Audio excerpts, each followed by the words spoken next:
Welcome to HP commerce classes. Financial management આ વિષય આપણે ભણી રહ્યા છે. પાછલા સેશન્સની અંદર ફાઇનાન્શિયલ મેનેજમેન્ટ એટલે શું, એનો સ્કોપ શું હોય છે, એનું ઇમ્પોર્ટન્સ શું હોય છે, આ બધી અલગ અલગ એના કોર કોન્સેપ્ટ શું હોય છે, આપણે પાછલા વિડીયોઝમાં કવર કરી ચૂક્યા છે. આજે જે આ વિડીયોમાં આપણે કવર કરીશું ફાઇનાન્શિયલ મેનેજમેન્ટના ઓબ્જેક્ટિવ્સ. શું મેઇન ટોપિક છે? ફાઇનાન્શિયલ મેનેજમેન્ટના objectives.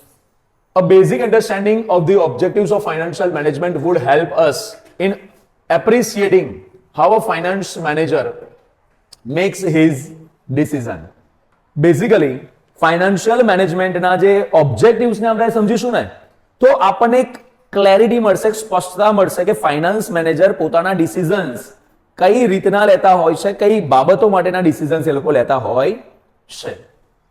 Unless the basic objectives are clear, he cannot make proper financial decision. તમારે કોઈ વસ્તુનું ડિસિઝન લેવું હોય તો તમે ડિસિઝન ક્યારે લઈ શકો? તો કે તમને તમારો ઉદ્દેશ્ય ખબર હોવી જોઈએ. તમે કયા ઓબ્જેક્ટિવ્સ અચીવ કરવા માટે કામ કરી રહ્યા છો એ તો સ્પષ્ટતા હોવી જોઈએ ને. એ સ્પષ્ટતા થશે કે કયા ઓબ્જેક્ટિવ્સ માટે કામ કરવાનું છે તો તમે ડિસિઝન્સ લઈ શકાશે. અહીંયા પણ ક્યાંક એના જેવું જ છે. It has traditionally been argued that the objectives of a company is to earn profit. વર્ષોથી એવું કહેવાતું આવ્યું છે કે કોઈ પણ કંપની હોય એનો બેઝિક ઓબ્જેક્ટિવ શું હોય? નફો કમાવાનું, રૂપિયા કમાવાનું, આ એનો બેઝિક ઓબ્જેક્ટિવ છે.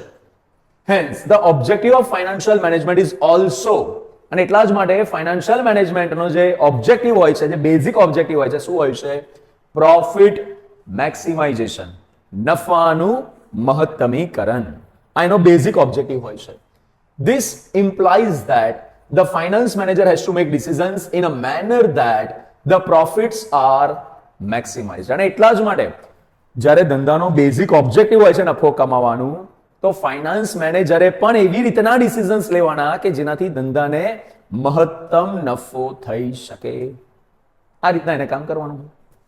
Each alternative therefore is to be seen as to whether or not it gives maximum profit. અને એટલા જ માટે જ્યારે ડિસિઝન લેવાની વાત આવે ને ત્યારે આપણે બધા જ અલ્ટરનેટિવ્સને ધ્યાનમાં લઈએ છીએ, જોઈએ છે, ઓબ્ઝર્વ કરીએ છીએ અને એના બેઝિસ પર જે અલ્ટરનેટિવ સૌથી મહત્તમ નફો કમાઈને આપે એ અલ્ટરનેટિવને આપણે ચૂઝ કરીએ છીએ, પસંદ કરીએ. Financial management is concerned with raising of funds and use of funds. Financial management એ કોની સાથે કન્સર્ન છે? રેઝિંગ ઓફ ફંડ્સ એટલે ફંડ્સને પ્રાપ્ત કરવા અને ફંડનો યુઝ કરવો, ઉપયોગ કરવો. ફાઇનાન્શિયલ મેનેજમેન્ટનું જે બેઝિક કામ છે ને એ કંઈક આવું જ છે કે યોગ્ય જગ્યા પરથી નાણાંને પ્રાપ્ત કરવા અને યોગ્ય કામોમાં એને ફાળવવા. એનું બેઝિક કામ છે. The funds raised by the firm should be used in such a way that the earnings are maximized. આપણે અહીં ઘડી જે ફંડ રેઝ કરીએ છીએ ને એને એવી રીતના ઉપયોગ કરવાનો કે જેનાથી આપણને નફો મેક્સિમમ થઈ શકે. And this is the main aim of financial management. Financial મેનેજમેન્ટનો મેઇન ઉદ્દેશ્ય જ આ છે કે આપણે કંઈ પણ કરીને મહત્તમ રીતના પ્રોફિટ કમાઈ શકીએ એ પ્રમાણેના ડિસિઝન્સ લેવાના, એ પ્રમાણેના કામો કરવાના. અલ્ટિમેટ ઉદ્દેશ્ય જ આ છે. આગળ, the another aim of financial management is to maximise the wealth of share holder. પહેલું કામ છે પ્રોફિટનું મેક્સિમાઇઝેશન અને બીજું શેર હોલ્ડર્સ માટે વેલ્થ મેક્સિમાઇઝેશન. કયા બે શબ્દ બોલ્યા? પહેલું પ્રોફિટ મેક્સિમાઇઝેશન અને બીજું શેર હોલ્ડર્સ માટે વેલ્થ મેક્સિમાઇઝેશન. આ ફાઇનાન્શિયલ મેનેજમેન્ટના બે બેઝિક ઓબ્જેક્ટિવ છે એવું આપણે માની શકીએ. આગળ, the wealth of the share holders can be maximized by increasing the market price of the share. ચલો, પ્રોફિટ મેક્સિમાઇઝેશન નું તો ખબર પડે કે ધંધામાં મેક્સિમમ નફો કમાઈને આપણે પ્રોફિટ મેક્સિમાઇઝેશન કરીશું. વેલ્થ મેક્સિમાઇઝેશન કેવી રીતના થશે? તો આપણા ધંધાની માર્કેટ વેલ્યુ જે છે ને એને વધારવાની. જો આપણા ધંધાની માર્કેટ વેલ્યુ વધશે તો આપણા શેરની કિંમતો પણ વધશે. તો એ રીતના શેર હોલ્ડરના વેલ્થનું મેક્સિમાઇઝેશન કરી શકાશે. બીજું, if the benefit from the investment of the funds in assets is more than the cost, there shall be surplus and this will increase the market price of share. શું કહી રહ્યું છે? જો benefit from investment of the funds in assets is more મતલબ આપણે જે investment કર્યું છે એ ઇન્વેસ્ટમેન્ટમાંથી મળવાવાળો જે બેનિફિટ છે આપણી કોસ્ટ કરતા વધારે હોય તો ઓબ્વિયસ વાત છે શેરની કિંમતો શું થશે? સરળ ભાષામાં એવું સમજો, તમે જે વસ્તુ પાછળ ખર્ચા કરી રહ્યા છો, જેટલો ખર્ચો કરી રહ્યા છો એમાંથી મળવાવાળું રિટર્ન ખર્ચા કરતા કંઈક વધારે હોય, તેનો મતલબ તમને ત્યાં આગળ પ્રોફિટ થઈ રહ્યો છે, બેનિફિટ થઈ રહ્યો છે. તો આવી જ્યાં ઘટનાઓ બનતી હોય તો એવી કંપનીઝમાં એના શેરની કિંમતો શું થાય? વધશે. આગળ, there shall be surplus and this will, એ કંપનીને સરપ્લસ મળશે. સરપ્લસ એટલે પ્રોફિટ મળશે. જે કંપનીને પ્રોફિટ સારો મળે એ કંપનીના શેરની કિંમત શું થાય? વધશે. This raise the market price of shares will maximize the wealth of these shares holders. અને આનાથી જ્યારે માર્કેટમાં શેરની પ્રાઇસમાં વધારો થાય છે એનાથી શેર હોલ્ડર્સની વેલ્થમાં પણ શું થતો હોય છે? વધારો થતો હોય છે. એના પછી આપણે આગળ વાત કરીએ. This raise the market price of shares and it will maximize the wealth of shareholder. Higher the market price of the shares, the greater will be the wealth of shareholder. શું કહી રહ્યું છે? માર્કેટ પ્રાઇસ શેર્સની જેટલી વધારે હશે એટલી જ share હોલ્ડરની wealth પણ શું થશે? વધશે. ક્લિયર થાય છે આ રીતના. So there are two main objectives of financial management. બે મુખ્ય ઉદ્દેશ્ય છે જે ઓલરેડી ઉપર ચર્ચા આપણે કરી. પહેલો કયો છે? પ્રોફિટ મેક્સિમાઇઝેશન, અને બીજો છે વેલ્થ મેક્સિમાઇઝેશન. ચલો હવે પહેલો જે ઓબ્જેક્ટિવ છે પ્રોફિટ મેક્સિમાઇઝેશનનો, એની લઈને આપણે થોડું ડિટેલમાં ચર્ચા કરીએ. Profit earning is the main aim of the business. A business must earn profit to cover its cost. No business can survive without profit. Profit also serves as a protection against risk or adverse condition. તમે કોઈ પણ ધંધો લઈને બેસો, તમારે ખર્ચા cover કરવા માટે કમ્પલસરી નફો કમાવવો પડશે, કમ્પલસરી રૂપિયા કમાવવા પડશે. ઇવન નફો એટલા માટે પણ કમાવવો પડશે કે જેનાથી આપણે ધંધાને ટકાવી શકીએ. નફો એટલે પણ કમાવવો પડશે કે ક્યારેક કોઈક એવું વર્ષ આવી ગયું કે અમુક વર્ષો આવી ગયા કે જ્યાં આગળ ધંધાને ફાઇનાન્શિયલ સ્ટ્રગલ કરવું પડે છે, તો પાછલા વર્ષોમાં જો નફા કમાયેલા હશે તો એ નફો આપણને ભવિષ્યમાં પ્રોટેક્શન આપી શકશે. તો કોઈ પણ બિઝનેસ હોય, નફો કમાયા વગર એ ધંધો લાંબો ટકી શકવાનો નથી. પોઈન્ટ ખબર પડે છે? આવશે. Next, thus accumulated profits are very much useful to face the adverse conditions of the business like raise in material prices, increase in wage rates, reduction in selling price due to severe competition with other firms, adverse government policy, etc. જો આવા બધા જ પ્રકારના પ્રોબ્લેમ્સનો આપણે સામનો કરવો પડી શકે છે. એક્યુમ્યુલેટેડ જો આપણી પાસે પ્રોફિટ હશે, પાછલા વર્ષોમાં કમાયેલા પ્રોફિટ જો આપણે સંગ્રહ કરી રાખ્યો છે, પ્રોટેક્ટ કરી રાખ્યા હશે, બચત કરી હશે, તો ભવિષ્યમાં આવનારી જે એડવર્સ કન્ડિશન્સ છે, હવે એડવર્સ કન્ડિશન્સ કેવી હોઈ શકે? તો કે મટીરિયલની પ્રાઇસ અચાનક વધી ગઈ હોય, વેજ રેટ્સ અચાનક વધી જાય, સેલિંગ પ્રાઇસ આપણે ઓછી કરવી પડે. કેમ? કે કોમ્પિટિશન એટલી બધી વધી ગઈ છે તો સેલિંગ પ્રાઇસ આપણે ઓછી કરવાનો વારો આવે. ગવર્મેન્ટની પોલિસીઓ બદલાઈ જાય. તો આવી બધી વસ્તુઓના કારણે શું થઈ શકે છે? આપણા પ્રોફિટમાં ઘટાડો થઈ શકે છે. આપણા ધંધાને પ્રોબ્લેમ ક્રિએટ થઈ શકે છે. તો આ પ્રોબ્લેમની સામે ટકી રહેવા માટે શું કરવું પડે? પાછલા વર્ષોમાં પ્રોફિટ કમાયા હોય તો આ વર્ષોમાં આપણને કામ લાગે. ઓકે, અને એટલા જ માટે શું આપણો નિયમ છે, શું આપણો ઉદ્દેશ્ય હોવો જોઈએ ફાઇનાન્શિયલ મેનેજમેન્ટનો? પ્રોફિટ મેક્સિમાઇઝેશન. ક્લિયર થયું? આગળ, thus profit maximization is the main goal of the business. The following arguments are in favor of profit maximization. Profit maximization કરવું કેમ જરૂરી છે? હવે એના ફેવરમાં શું ટીકાઓ કરવામાં આવેલી છે પ્રોફિટ મેક્સિમાઇઝેશનના સંદર્ભમાં? First, no business can survive without profits. તો કોઈ બિઝનેસ બતાવી દો કે જેમાં વર્ષો સુધી પ્રોફિટ વગર લોસમાં ધંધો ચાલુ જ રહે. બરાબર? એક સમય તો એવો આવશે કે જ્યારે તમારા ધંધાને ટકાઈ રાખવા માટે, ચલાવવા માટે રૂપિયા કમાવવા પડશે. બરાબર? તો no business can survive without profit. So profit is essential for survival of any business. Profitability is the barometer for measuring efficiency of the management and economic prosperity of the business. So it is justified on the grounds of rationality. તમે કોઈ ધંધાની જેટલી વધારે profitability હશે ને એટલું જ વધારે આપણે શું સમજી શકીશું કે એ ધંધાના મેનેજમેન્ટ લોકો કેવા છે, મેનેજમેન્ટ કરવાવાળા લોકો સક્ષમ છે. આજે કોઈ ધંધો વધારે સારો પ્રોફિટ ક્યારે કરી શકે? જ્યારે એને મેનેજ કરવાવાળા લોકો કેવા હોય? સક્ષમ લોકો હોય. તો જ એ બિઝનેસ શું કરી શકે? વધારે સારો પ્રોફિટ કમાઈ શકે. બીજું, આ જે પ્રોફિટ છે ને એ એક પ્રકારનો શું છે? બેરોમીટર છે. બેરોમીટર એક માપદંડ છે કે જેની મદદથી આપણે માપી શકીએ કે આપણા મેનેજમેન્ટ કરવાવાળા લોકો કેટલા સક્ષમ છે, કેટલા યોગ્ય છે. બીજું, પ્રોફિટની મદદથી આપણે એ પણ જાણી શકીશું કે ધંધાની પ્રોસ્પરિટી કેવી છે, કેટલી છે, ધંધો કેટલો સફળ થઈ રહ્યો છે કે કેટલો નિષ્ફળ જઈ રહ્યો છે, એ પણ આપણે જાણી શકાશે. એટલા જ માટે ઇટ ઇઝ જસ્ટિફાઈડ, અને એટલા જ માટે આને શું કરવામાં આવ્યું છે? જસ્ટિફાઈ કરવામાં આવ્યું છે કે ભાઈ પ્રોફિટ મેક્સિમાઇઝેશન કરવું જરૂરી છે. ત્રીજું, the business has to face some adverse conditions like recession, depression and severe competition, etc. A business will survive under adverse condition only if it has some past accumulated profits or reserves or retained earning, and therefore all firms will try to earn more and retain more when the business is favorable for their future use. જો દરેક બિઝનેસમાં હંમેશા કઈ ઉજળા દિવસો હોય એવું જરૂરી નથી. ક્યારેક તો બિઝનેસમાં તકલીફ ઊભી થઈ શકે છે, ક્યારેક તો બિઝનેસને રિસેશનનો, ડિપ્રેશનનો, સિવિયર કોમ્પિટિશનનો સામનો કરવાનો વારો આવી શકે છે. એટલા જ માટે જો સારા દિવસોની અંદર જે નફો કમાયા હશે એને તમે બચત કરી રાખી હોય, રિટેન્ડ કરી રાખ્યું હોય, તો આવા એડવર્સ સમયની અંદર શું કરી શકે? ધંધો ટકી શકે. એટલા માટે પ્રોફિટ કમાવો, પ્રોફિટને ટકાઈ રાખવો આ બહુ જરૂરી હોય છે. એટલા જ માટે બધી જ ફર્મ શું કરે છે? મેક્સિમમ પ્રોફિટ કમાવાનો પ્રયાસ કરે છે, ખાસ કરીને ક્યારે? જ્યારે એના ફેવરેબલ ડેઝ ચાલતા હોય ત્યારે.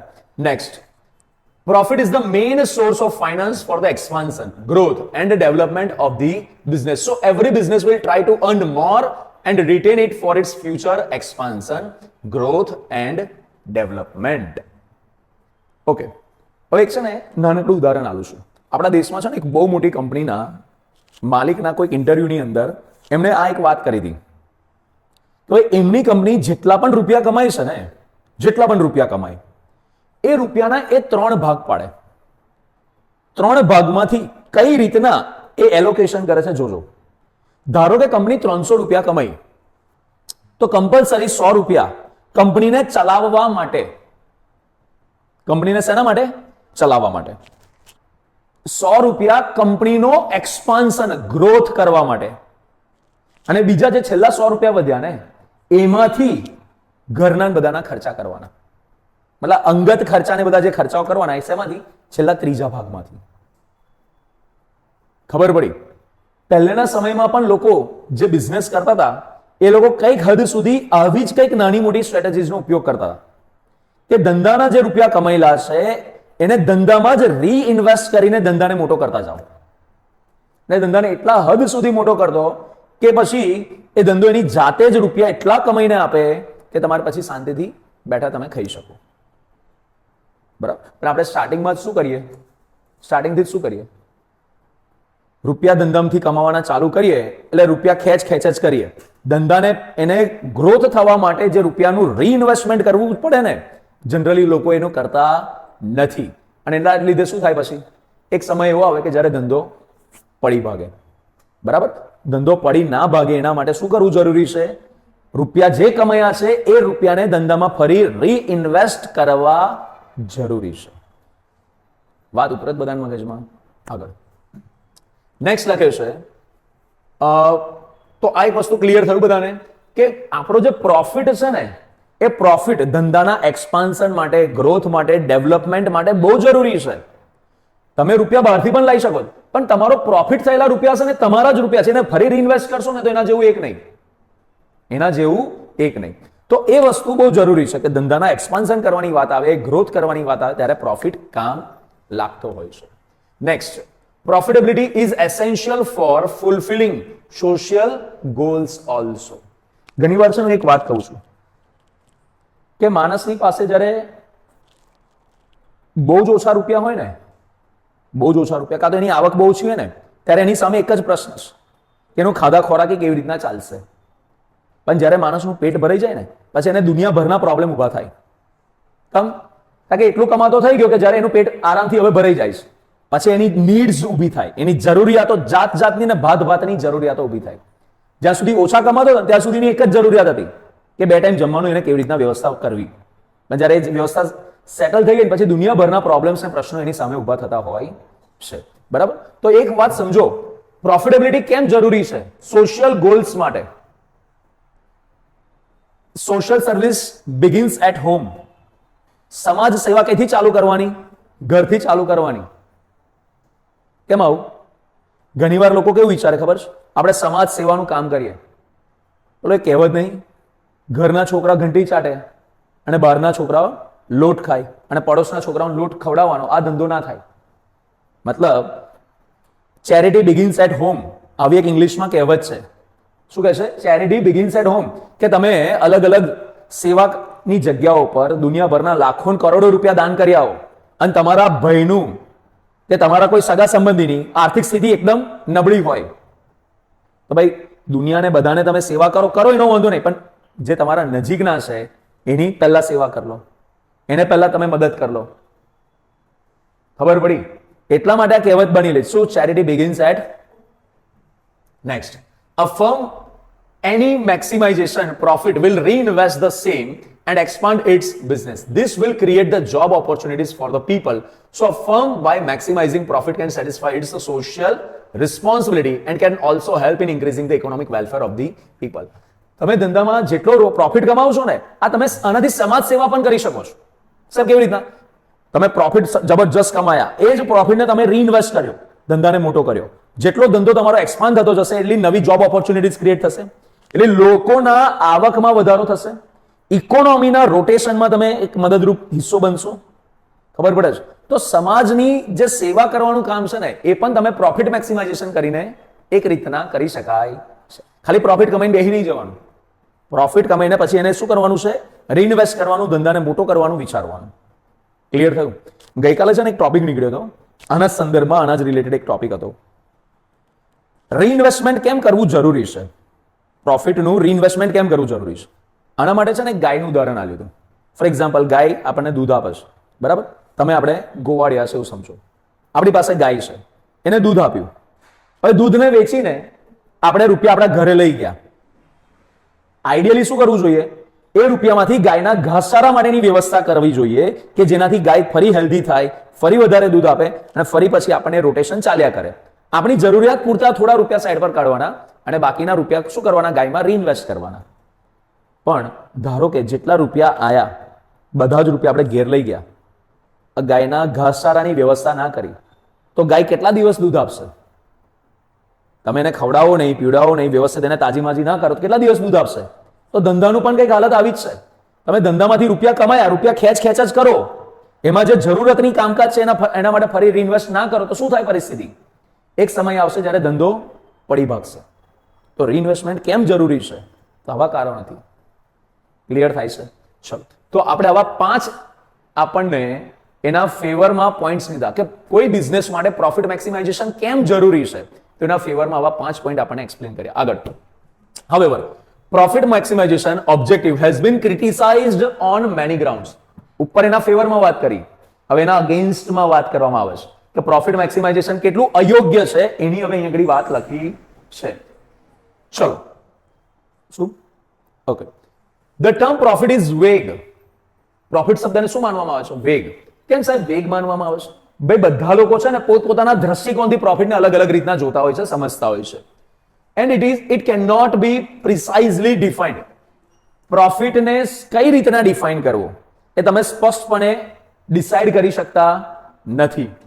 It means different things for different people. Profit જે છે ને અલગ અલગ લોકો માટે અલગ અલગ હોઈ શકે, બરાબર? There are different connotations of profit. પ્રોફિટના લઈને ઘણા બધા અલગ અલગ એવા શબ્દ છે, એવા અલગ અલગ સંદર્ભો આપણને આપ્યા છે જે આપણે અહીં આગળ નીચે જોઈએ છે. પ્રોફિટ મે બી ઓપરેટિંગ પ્રોફિટ હોઈ શકે, profit before interest and tax હોઈ શકે, બીજું profit before tax, profit after tax પણ હોઈ શકે. હવે જ્યારે આટલા બધા લમણા કૂટ છે કે profit before tax, profit before interest and tax, profit after tax, તો કયો પ્રોફિટને પ્રોફિટ માનવો? બધા જ પ્રોફિટ છે, બધાની અંદર પ્રોફિટ શબ્દ આવે છે, તો પ્રોફિટ કોને માનવો? આ કન્ફ્યુઝનનો ક્વેશ્ચન થતો હોય છે. ઇટ મે બી અર્નિંગ પર શેર. લો પછી પાછો પ્રોફિટમાં આપણને એક આવે. પ્રોફિટ કઈ તરીકે હતા કે અર્નિંગ પર શેર તરીકે. If a profit maximization is taken to be the objective, the question arises, which of these variants of a profit should be or should a firm try to maximize? આપણે profit મેક્સિમાઇઝેશન નો objective ધ્યાનમાં લઈએ છે, very good, લો ધ્યાનમાં, પણ કયો profit maximise કરવો છે? Profit before interest tax વાળો, પ્રોફિટ આફ્ટર ટેક્સ વાળો, કયો પ્રોફિટ તમારે મેક્સિમાઇઝ કરવો છે કે ઈપીએસ વાળો? એ તમારે આગળ વિચારવાની વાત છે. A loose expression like profit cannot form the basis of operational criterion for financial management. Financial management માં પ્રોફિટ એ અલગ રીતના ગણવામાં આવે છે. લાસ્ટ સેશનની અંદર એક આપણે એકાઉન્ટિંગ પ્રોફિટની વાત કરી હતી અને ફાઇનાન્શિયલ પ્રોફિટની વાત કરી હતી. એકાઉન્ટિંગ પ્રોફિટની વાત કરી તો એમાં શું આપણે જોયું હતું? કોને યાદ છે? એકાઉન્ટિંગ પ્રોફિટમાં આપણે કઈ રીતના આપણે વાત કરી હતી? લાસ્ટ સેશનમાં આપણે ભણ્યા હતા sales minus cost is equal to profit. વેચાણમાંથી ખર્ચા બાદ કરો તો તમને શું મળી જાય? આ એકાઉન્ટના દ્રષ્ટિકોણની વાત હતી. પણ ફાઇનાન્શિયલ મેનેજમેન્ટમાં જે પ્રોફિટની વાત છે તે આ રીતના નથી. Yes, cash inflow minus cash outflow એ જે વધે એને શું કહીએ છીએ આપણે? એને આપણે નેટ કેશ ફ્લો કહીએ છીએ. યાદ આવ્યું બધાને? તો આવી વસ્તુ છે. હવે આપણને આ વિચારવાની વાત આવે તો હવે પ્રોફિટની જ્યારે પ્રશ્ન ઉભો થાય ત્યારે પછી સેલ્સ માઇનસ કોસ્ટ વાળું આપણે ધ્યાનમાં લઈશું કે ઇનફ્લો માઇનસ આઉટફ્લો વાળું ધ્યાનમાં લઈશું? ક્લિયર થાય છે? ચલો. Profit maximization criterion ignore the time value of money. It ignores the fact that cash received today is more valuable than the same amount received after say 1 year or 2 year or 3 year. જે રૂપિયા, એવું સમજો કે આપણે એકાઉન્ટિંગના દ્રષ્ટિકોણથી 5 કરોડનો માલ વેચ્યો, એની cost હતી આપણને 2 કરોડ, તો આપણો નેટ પ્રોફિટ કેટલો થયો? 3 કરોડ રૂપિયાનો થયો ને. હવે આ 3 કરોડ આજે મળી ગયા હોય તો વેરી ગુડ. ના 3 કરોડ ધારો કે આપણે 3 વર્ષ પછી મળવાના હોય તો ખરેખર 3 કરોડની વેલ્યુ કહું છું 3 કરોડ રૂપિયા જેટલી રહેશે. ખબર પડે છે? એની રિયલ વેલ્યુ કેવી થઈ જશે? 3 કરોડની ઓછી થઈ જશે. તો આ એક પાછો પ્રશ્ન ઉભો થાય છે. તો જુઓ next, while working out profitability of the project, the bigger the better principle is adopted. કયો પ્રિન્સિપલ એડોપ્ટ કરવામાં આવે છે? Bigger the better. In profit maximization the decision is based on total profit. Decision શેના basis પર લેવામાં આવે છે? Total profit received over the life of the assets and not when they are received. This is the main limitation of criterion and this is explained in the following table. ચલો એક ઉદાહરણથી આપણને સમજાવ્યું છે કે ભાઈ આ એક અલ્ટરનેટિવ છે. એમાં પહેલા વર્ષમાં આપણે 50 લાખ કમાયા, બીજા એમાં 100 લાખ કમાયા અને ત્રીજામાં પાછા 50 લાખ. એટલે ટોટલ આપણે કેટલા લાખ કમાયા? 200 લાખ કમાયા. બીજી સિચ્યુએશનમાં પહેલા વર્ષમાં કશું ના મળ્યું અને પછીના 2 વર્ષમાં 100 લાખ કમાયા. એટલે આમ જોવા જઈએ તો બંને સિચ્યુએશનની અંદર આપણે ટોટલ 200 લાખ કમાયા છે. બરાબર. હવે આપણને પ્રશ્ન એ થાય કે આપણે પહેલા ઓપ્શન વાળું યોગ્ય ગણાય કે બીજા ઓપ્શન વાળું? હવે વિચારવાની વસ્તુ થઈ કે ના થઈ? બરાબર. Let's see. The above table shows that the total profit of alternative A and alternative B are same. If the profit maximization is the decision criterion for the investment in the asset, then both the alternative would be ranked equally. બંને alternative કેમ equally rank કરશે? કારણ કે બંનેમાંથી મળવાવાળું જે return છે કેવી છે? અમાઉન્ટ સેમ છે. But the return from both the alternative differ in one important aspect. કે કઈ મહત્વની વાત આમાં જોવાની થાય છે આપણે? Alternative A provides higher return in earlier years. એટલે શરૂઆતના જે 2 વર્ષ છે એમાં પ્રોજેક્ટ એ વધારે રૂપિયા કમાઈને આપે છે. કોના કરતા? પ્રોજેક્ટ. સમજો પહેલા 2 વર્ષમાં અહીંયા 150 મળી ગયા, જ્યારે અહીંયા કેટલા મળી રહ્યા છે? ખાલી 100. પણ પહેલો જે પ્રોજેક્ટ છે ત્રીજા વર્ષમાં ઓછું રિટર્ન કમાઈને આપે, જ્યારે આ વધારે રિટર્ન કમાઈને આપે છે. તો જો Alternative A provides higher return in earlier year while alternative B provides a larger return in later years. मतलब alternative B જે છે ને પછીના વર્ષમાં આપણને મોટું રિટર્ન કમાઈને આપે છે. Okay. Out of the two alternative A is better than alternative B. કયો અલ્ટરનેટિવ વધારે યોગ્ય ગણવામાં આવશે? બોલો. અલ્ટરનેટિવ એ. કેમ? This is because dictum of planning, financial planning, the earlier the better. મતલબ ફાઇનાન્શિયલ પ્લાનિંગના દ્રષ્ટિકોણથી આપણે જો જોવા જઈએ તો પ્રોફિટ જેટલો વહેલો આવી જાય ને એટલું સારું. બરાબર, ભલે સેમ પ્રોફિટ જ મળવાનો છે પણ પછી આવે એના કરતા વહેલો આવી જાય તો વધારે સારું. કેમ?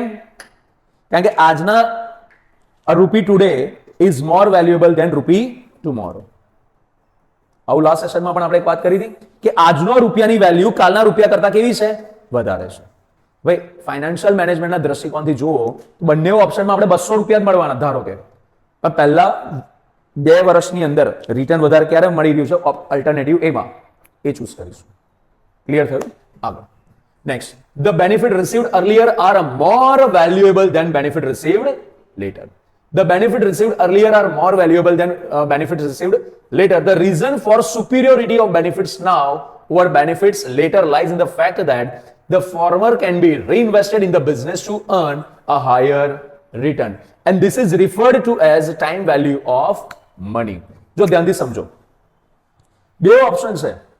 પહેલા ઓપ્શનમાં પહેલા વર્ષમાં 50 મળ્યા, બીજામાં 100 મળ્યા. બીજા ઓપ્શનમાં શું હતું?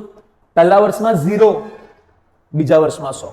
મને એક વાત કહો, પહેલા ઓપ્શનની અંદર જે રૂપિયા પહેલા સ્ટાર્ટિંગના વર્ષોમાં જ વધારે મળી રહ્યા છે એને રીઇન્વેસ્ટ કરીને વધારે રૂપિયા જનરેટ કરી શકાય છે કે નહીં?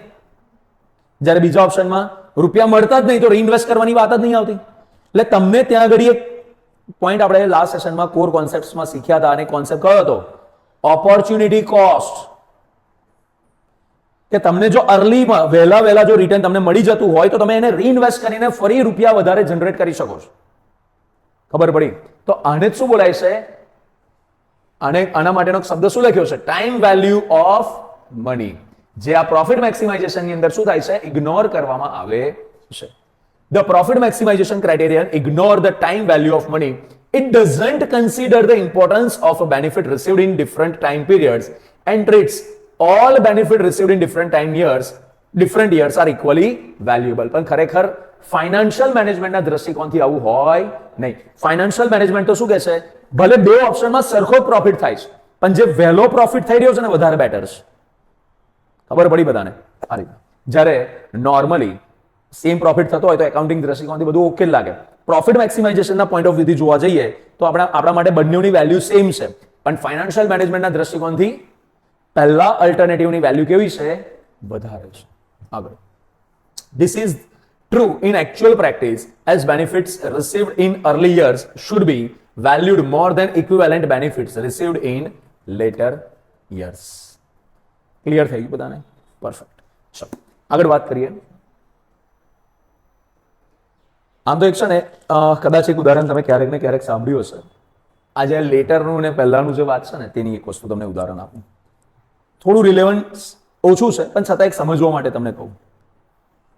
કોઈક મહારાજ કોઈ રાજાના દરબારમાં ગયા અને રાજાએ થોડા અભિમાનમાં આવીને કીધું, માંગો એ આપું. હવે રાજા એ સમય છે ને ચેસ રમતા હતા. મહારાજે એવું કીધું, જે સાધુ સંત હતા એમને એમ કીધું, વધારે નહીં, આ તમે જે ચેસ રમો છો ને, આ જે ગેમ રમો છો ને, મને એટલા ખાલી ચોખા આપી દો કે પહેલા ચોકટાની અંદર એક ચોખો બીજા ચોકટાની અંદર એના ડબલ થતા જવા જોઈએ, બીજાની અંદર એકના ડબલ 2, 2 ના ડબલ 4, 4 ના ડબલ 8, 8 ના ડબલ 16, 16 ના ડબલ 32. એવી રીતના કેટલા ખાના છે? 64 ખાના છે. બસ એટલા ડબલ કરીને મને જેટલા બને એટલા આપી દો. તો રાજા છે ને થોડો અભિમાનમાં આવીને, એમાં શું છે? જાઓ આપ્યા. મહારાજે કીધું, વિચારી લેજો રાજા, આપી નહીં શકો તમે. તો કે એમાં હું આપવાનું હોય ગણતરી. બોલાયા પેલા એકાઉન્ટન્ટ, એમને સમજવા માટે એકાઉન્ટન્ટને બોલાયા. આવો એકાઉન્ટન્ટ સાહેબ, જરા અમને ગણતરી કરીને જેટલા થતા હોય એટલા હાલ દો. તો એકાઉન્ટન્ટે થોડી વાર ગણતરી કરી અને કીધું કે મહારાજ રહેવા દો, નહીં મેર પડે. આપણું રાજ્યને આખી પૃથ્વીનું બધું તમે વેચી દેશો ને તો એ જે માંગે છે ને એ નહીં આપી શકીએ. ખબર પડી? કારણ કે એનું જે મલ્ટિપ્લિકેશન થાય છે ને એ કેટલા એમાં જશે ને, કેટલા નંબર્સમાં જશે ને, એને બોલવું પણ અશક્ય છે. ખબર પડી? તો ઘણી વાર છે ને આવું પણ થતું હોય કે ભાઈ આને છે ને કમ્પાઉન્ડિંગ ઇફેક્ટ તરીકેનું કહેવાતું હોય છે. આપણે એવું કહીએ છીએ કે વિશ્વની અંદર છે ને 7 અજાયબીઓ છે. આઠમી અજાયબી કોને માનવામાં આવે છે?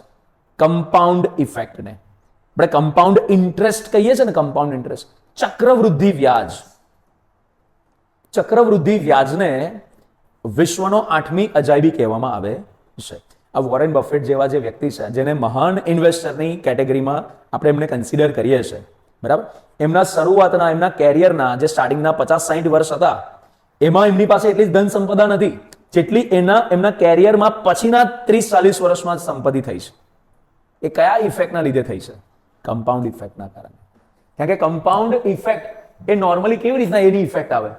સ્ટાર્ટિંગમાં છે ને, સ્ટાર્ટિંગમાં એની રિટર્ન આ રીતના આવે, આ રીતના વધે, અને પછી અચાનક જે કર્વ લઈ જાય. કેવો કર્વ આવે? જે કર્વ. કે અચાનક પછી એક લેવલ પર પછી એની બહુ વધારે વેલ્યુએશન વધતી જાય. તો જો ધંધાની અંદર હમણાં જ આપણે એક પોઈન્ટ જોયો ને કે અર્લિયર ઇઝ બેટર. તો જેટલું વહેલું તમે ઇન્વેસ્ટમેન્ટ કર્યું હોય ધંધાની અંદર, એટલું વહેલું તમને વધારે ને વધારે રિટર્ન કમાવાનો સંભાવના બને. પણ એ વસ્તુ પ્રોફિટ મેક્સિમાઇઝેશનના કેસમાં શું કરવામાં આવે છે? ઇગ્નોરાય નમઃ કરવામાં આવે છે, જે કરવું જોઈએ નહીં. ત્રીજું, profit maximization ignores uncertainty and risk in earning profits in future. જે પ્રોફિટ મેક્સિમાઇઝેશન છે એ ઇગ્નોર કરે છે. કોને ઇગ્નોર કરે છે?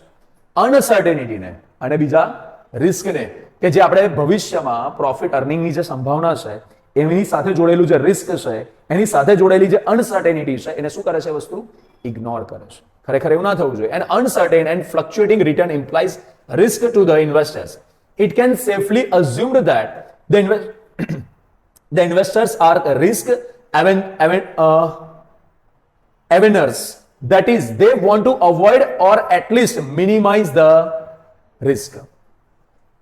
જો કોઈ પણ ઇન્વેસ્ટર્સ હોય એ લોકો રિસ્કને અવોઇડ કરવા વાળા લોકો હોય. અહીં ઘડી છે ને, રિસ્ક અવોઇડર્સ પણ શબ્દ તમે યુઝ કરી શકો છો.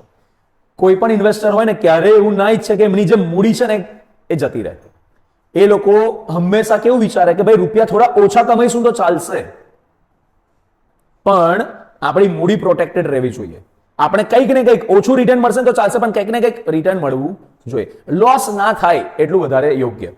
જો એ લોકોને એવી લાગે સંભાવના કે અહીં લોસ થાય એવું છે, એટલે તરત જ ઇન્વેસ્ટમેન્ટને શું કરશે? વેચી મારશે.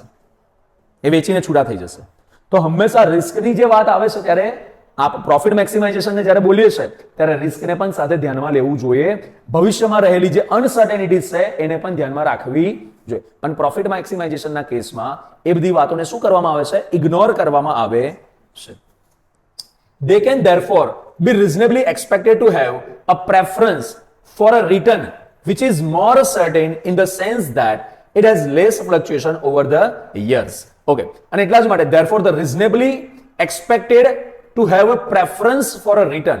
એક વસ્તુ સમજો, પાછલા વર્ષોમાં જે રિટર્ન પ્રાપ્ત થયું હોય એના જ બેઝિસ પર આવનારા વર્ષોની એક અંદાજિત સંભાવના રાખવાની કે ભાઈ પાછલા વર્ષોમાં આટલું રિટર્ન મળ્યું છે, ભવિષ્યમાં પણ અંદાજિત આટલું રિટર્ન મળશે. એના સંભાવનાઓને આપણે ધ્યાનમાં રાખવી જોઈએ. The following table will clarify the uncertainty and risk in earning profit. Let's see.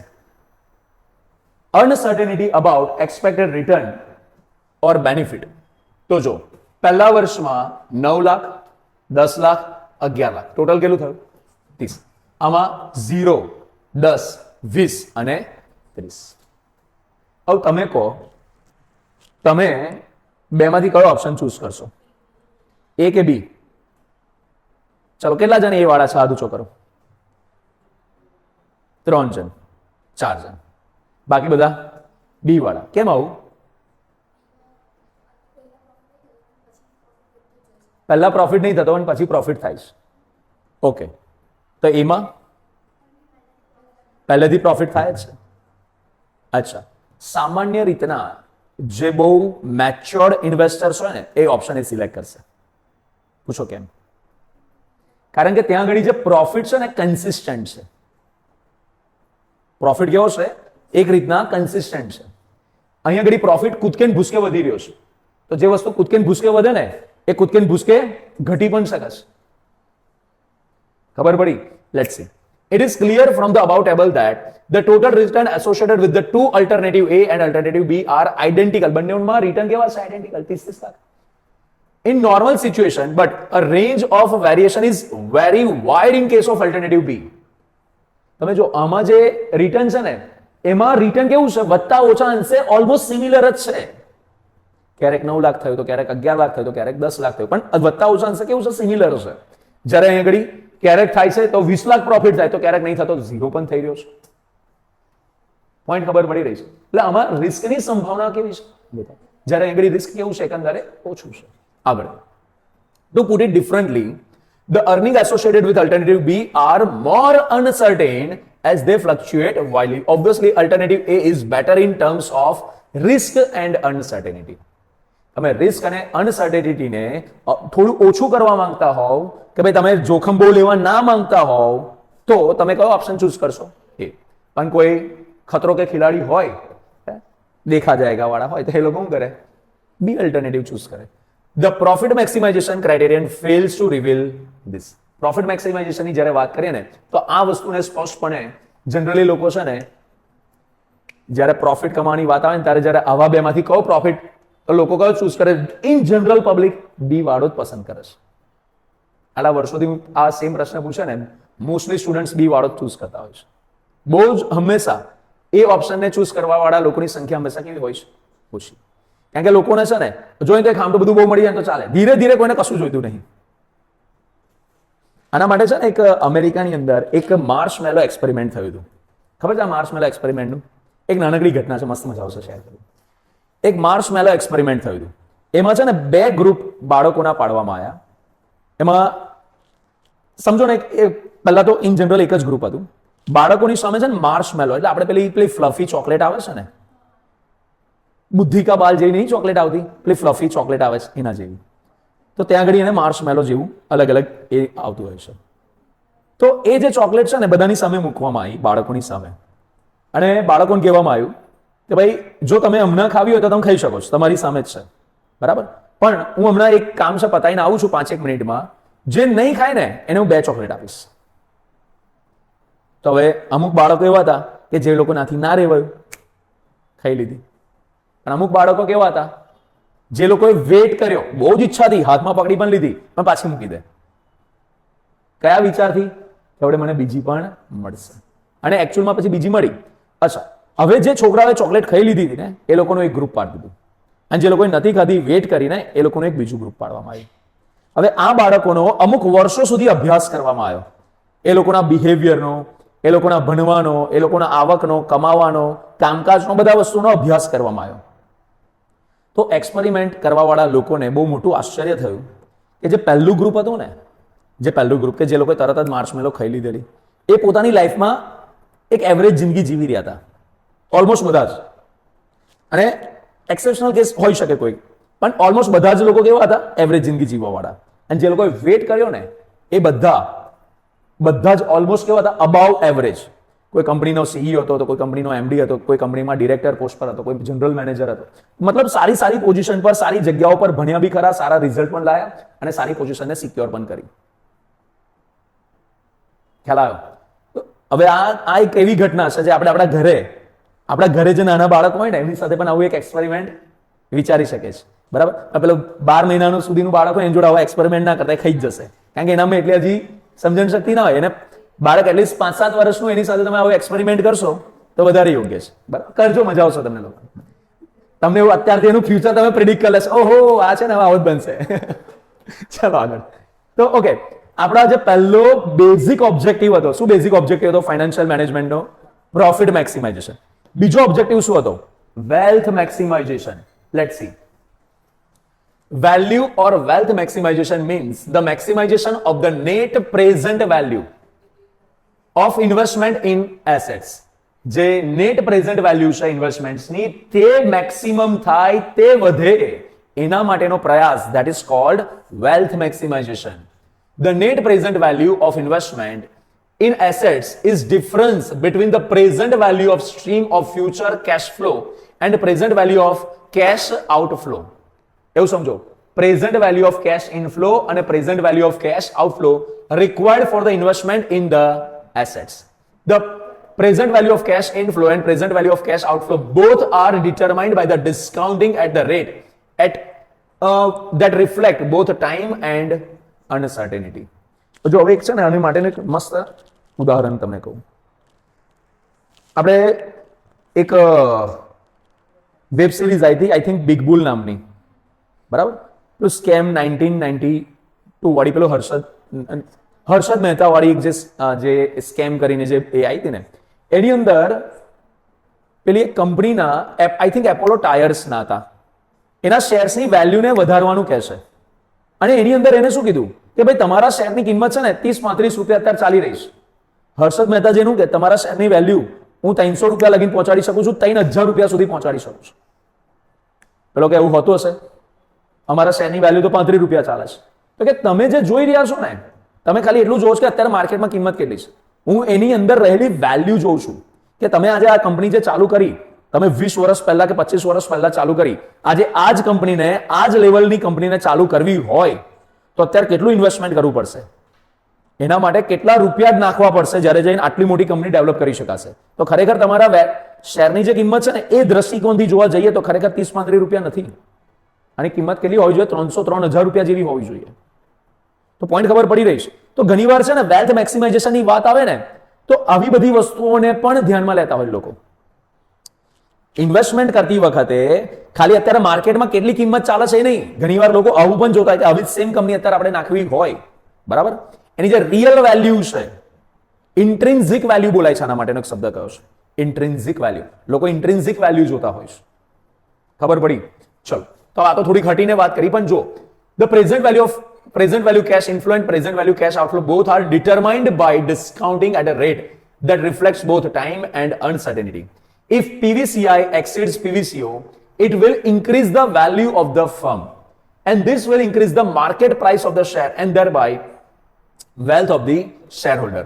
Such investment should be made in the business. Simple સરળ ભાષામાં એવું સમજો, તમારો જે પ્રેઝન્ટ વેલ્યુનો જે કેશ ઇનફ્લો છે, બેઝિકલી જે કેશ ઇનફ્લો છે એ વધારે હોય કોના કરતા? કેશ આઉટફ્લો કરતા. તો સિમ્પલ સરળ છે કે ત્યાં આગળ કંપની પ્રોફિટ કરી રહી છે, અને જે કંપની જેટલો વધારે કેશ ઇનફ્લો ધરાવતી હશે આઉટફ્લો કરતા, એના માર્કેટમાં, એ શેરની માર્કેટમાં વેલ્યુ શું થવાની છે? બાય ડિફોલ્ટ વધવાની છે. અને જેની માર્કેટમાં શેર વેલ્યુ વધશે, શેર પ્રાઇસ વધશે, ઓવરઓલ એના ઇન્વેસ્ટરની જે વેલ્થ છે એ પણ તો વધશે કે નહીં વધે? સીધી વસ્તુ છે ને ભાઈ આ તો. આગળ next, the present value maximization criterion is superior than profit maximization criterion because of the following. જો જે પ્રેઝન્ટ વેલ્યુ મેક્સિમાઇઝેશન ક્રાઇટેરિયા છે એ કેવો છે? સુપીરિયર છે. કોના કરતા?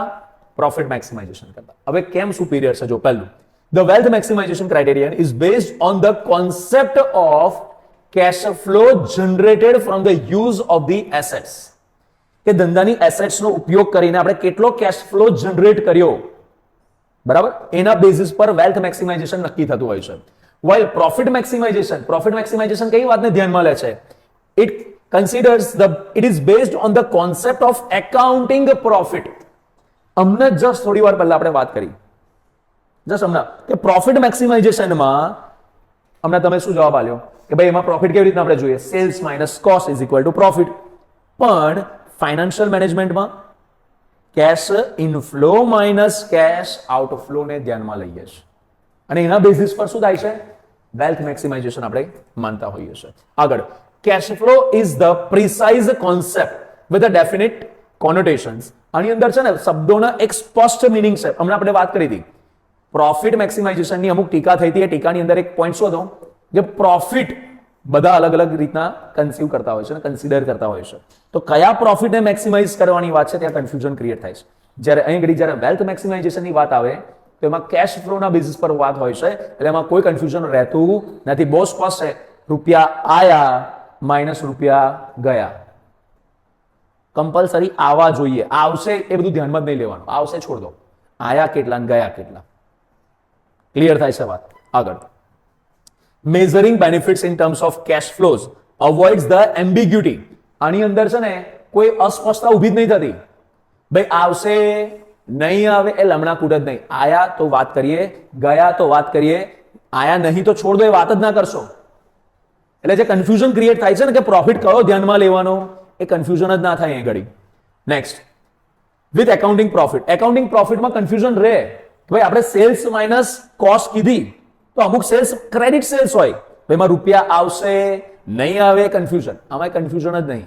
રૂપિયા આયા છે તો ધ્યાનમાં લીધું છે, રૂપિયા ગયા છે તો ધ્યાનમાં લીધું છે. આવશે જશે, એ જશે તારની વાત તારે ને આવશે તારની વાત ત્યારે. આગળ, this is the first operational feature of the wealth maximization criterion. ચલો પછી બીજો point,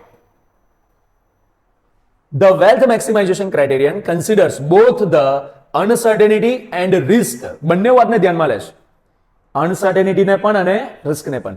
in earning profits in the future it also incorporates the time value of money. આમાં ટાઈમ વેલ્યુ ઓફ મનીને પણ ધ્યાનમાં લેવાઈ ગયું.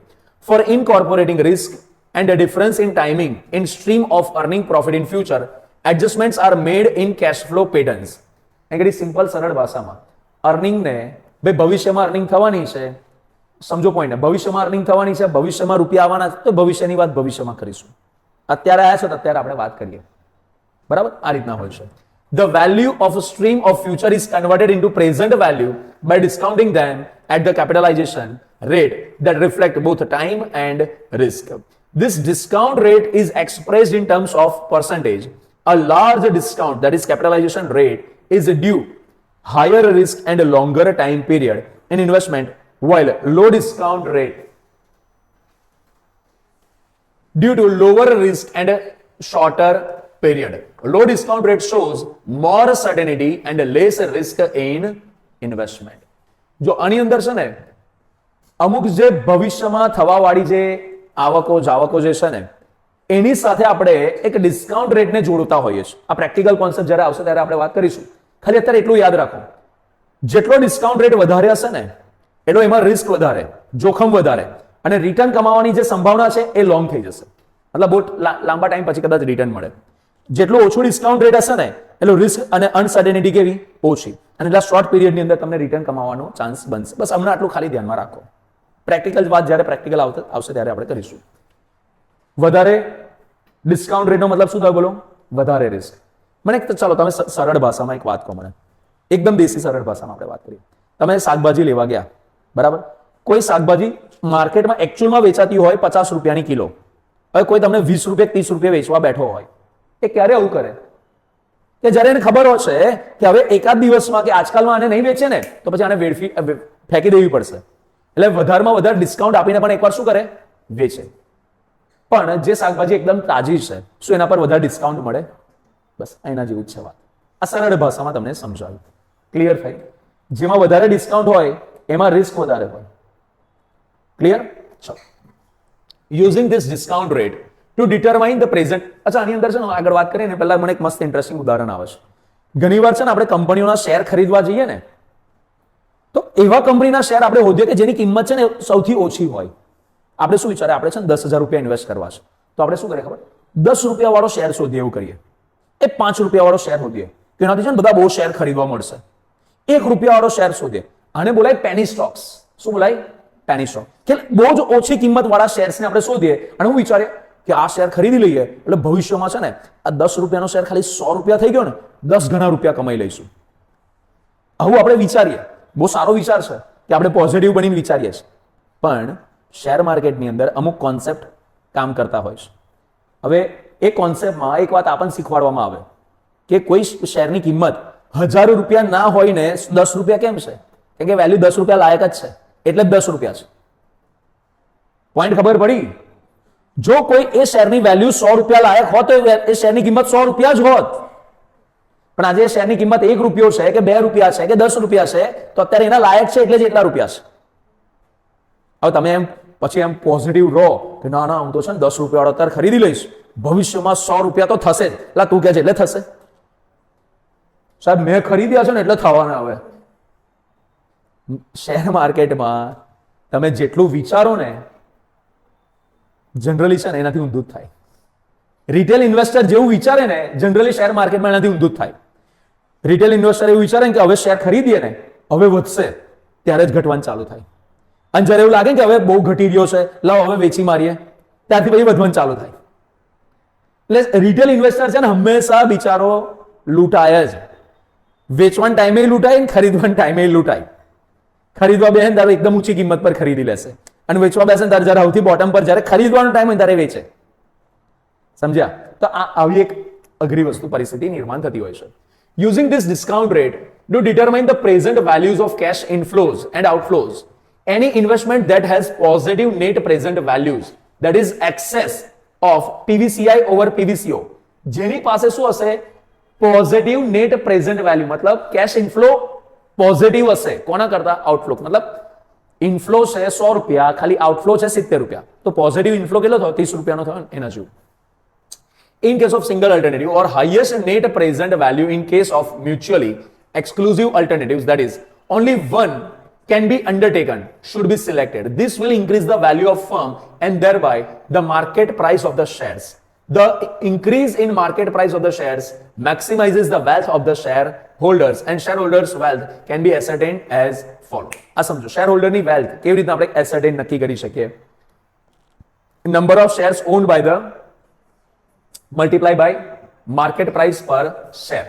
સરળ ભાષામાં સમજો, જે કોઈ કંપનીની નેટ પ્રેઝન્ટ વેલ્યુ વધારે થતી જાય એટલી માર્કેટમાં એ શેરની કિંમત શું થતી જાય? વધતી જાય.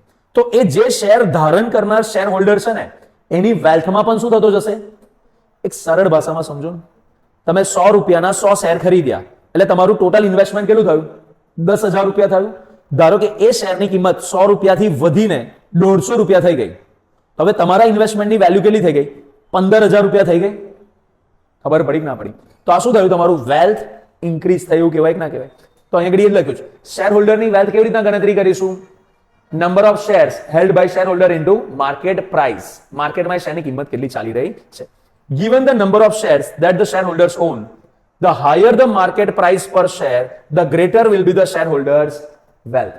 માર્કેટમાં એની પ્રાઇસ જેટલી વધારે થશે એટલી જ શેર હોલ્ડરની વેલ્થ પણ વધશે. And thus the firm should aim at maximizing the current market price. અને એટલા જ માટે ફર્મે શેના ઉપર ફોકસ કરવું જોઈએ? કરંટ માર્કેટ પ્રાઇસને મેક્સિમાઇઝ કરવા પર ફોકસ કરવું જોઈએ.